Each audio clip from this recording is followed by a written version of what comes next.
ज्यादातर माताएं बहनें शिकायत करती हैं हड्डी बढ़ गई, हमारी एड़ी की हड्डी बढ़ गई। वो हड्डी वड्डी नहीं बढ़ती है, वो दर्द है।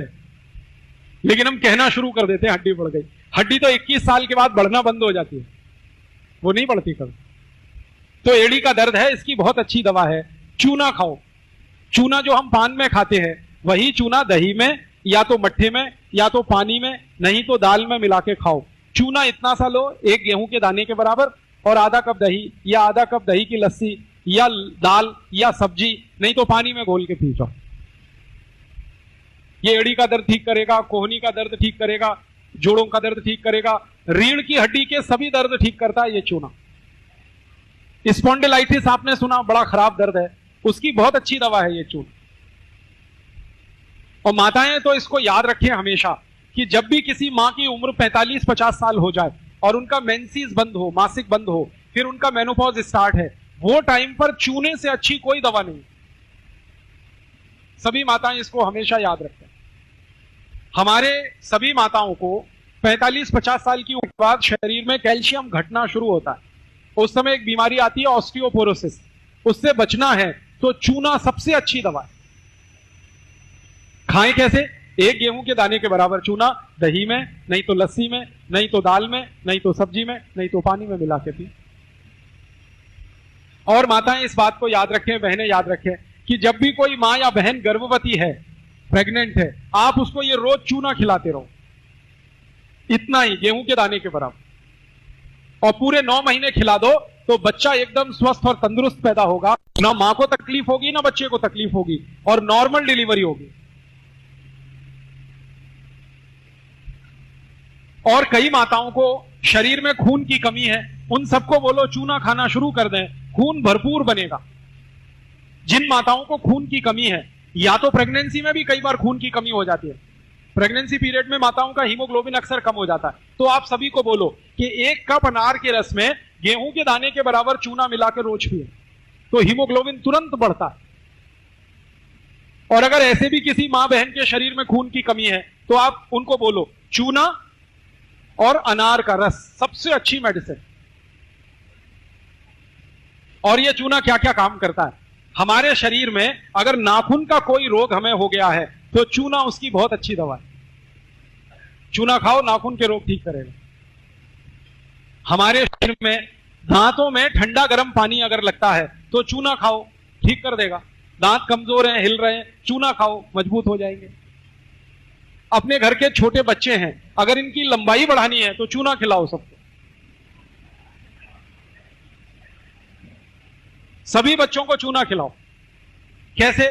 दही में डाल के खिलाना, उतना ही गेहूं के दाने के बराबर। और लंबाई बढ़ाने के लिए 1.5-2 साल खिलाना चूना, बहुत अच्छी लंबाई बढ़ाता है। और लंबाई नहीं बढ़ाता, हड्डियों को मजबूत बना देता।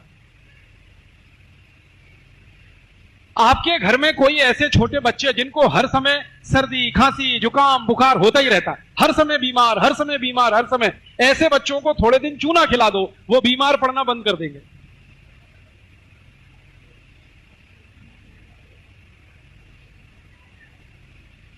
बहुत बढ़िया दवा है ये चूना। आपके शरीर में 70 बीमारियां अकेले चूने से ठीक हो जाती हैं। जैसे किसी को जॉन्डिस हो जाए, पीलिया, उसकी बेस्ट मेडिसिन ये चूना है। जिनको पीलिया होता है, जॉन्डिस, उनको गन्ने के रस में चूना मिला के पिलाओ। गन्ने का रस 1 गिलास, चूना इतना सा। और जिनको शारीरिक रूप से कमजोरी बहुत है या नपुंसकता की बीमारी है, उनको भी गन्ने के रस में चूना पिलाओ, बहुत ताकत बढ़ती है।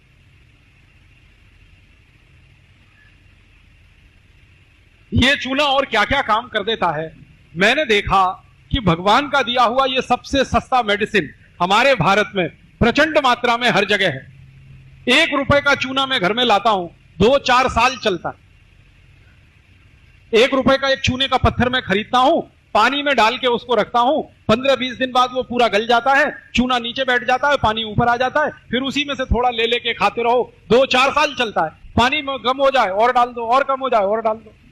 इतनी सस्ती तो कोई दवा नहीं। और चूने का माने कैल्शियम, और कैल्शियम हमारे शरीर का सबसे मुख्य पोषक तत्व है।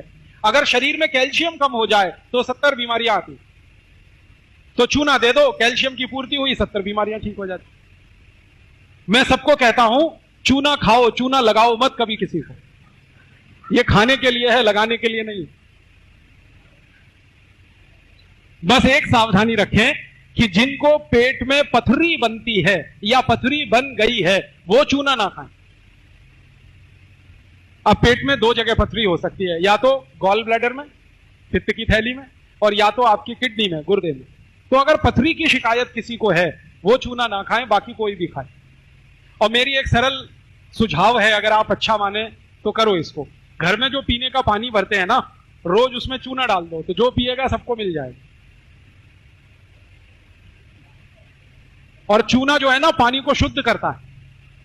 बिहार के पानी में मैंने देखा है थोड़ा आयरन ज्यादा, तो ये जो अतिरिक्त आयरन है ना, इसको बैलेंस करने की ताकत चूने में है। तो आप पानी में चूना मिला के पीना शुरू कर दो, तो आयरन ज्यादा होने से जो प्रॉब्लम आपको हो रही है वो सब खत्म हो जाएंगे।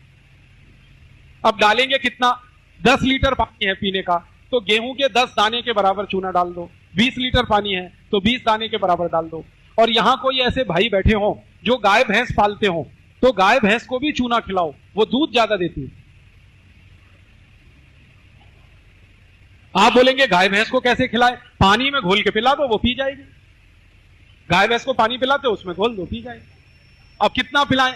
मनुष्य की मात्रा से 10 गुनी ज्यादा। आप एक गेहूं के दाने के बराबर खाते हो, गाय को 10 गेहूं के दाने के बराबर रोज चूना खिलाओ। अब इसके फायदे कितने हैं? गाय कभी बीमार नहीं पड़ेगी, भैंस कभी बीमार नहीं पड़ेगी, बैल को खिलाओगे वो बीमार नहीं पड़ेगा। और गाय भैंस, कई बार एक समस्या आ जाती है कि वो मां नहीं बन पाती, गर्भवती नहीं हो पाती, गर्भ धारण नहीं कर पाती, बांझ हो जाती हैं। तो गाय भैंस के बांझपन की सबसे अच्छी दवा है ये चूना। आप खिला के देखो, तुरंत वो गर्भवती हो जाती है, मां बन जाती है।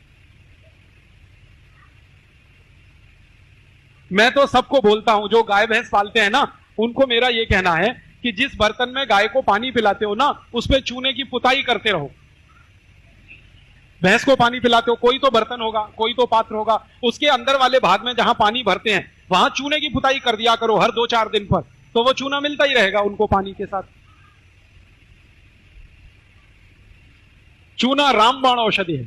अब मेरे समझ में आया कि भारतवासी हमेशा चूने का पान क्यों खाते हैं।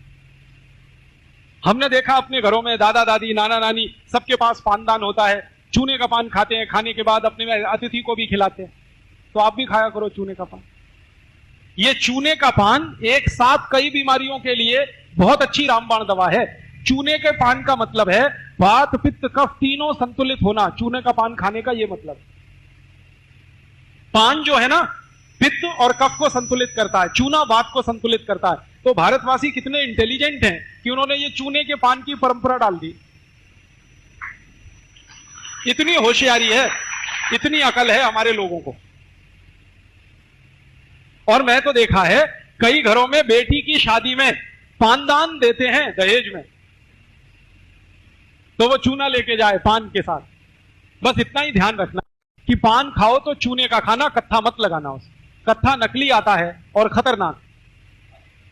खाली चूने का पान खाते रहो, 20 नहीं 70 बीमारियों से बचे रहोगे हमेशा। बड़ी से बड़ी बीमारी का आसान से आसान इलाज घर बैठे ही हो सकता है। अधिक जानकारी के लिए कांटेक्ट करें nearest doctor BRC clinic @ home.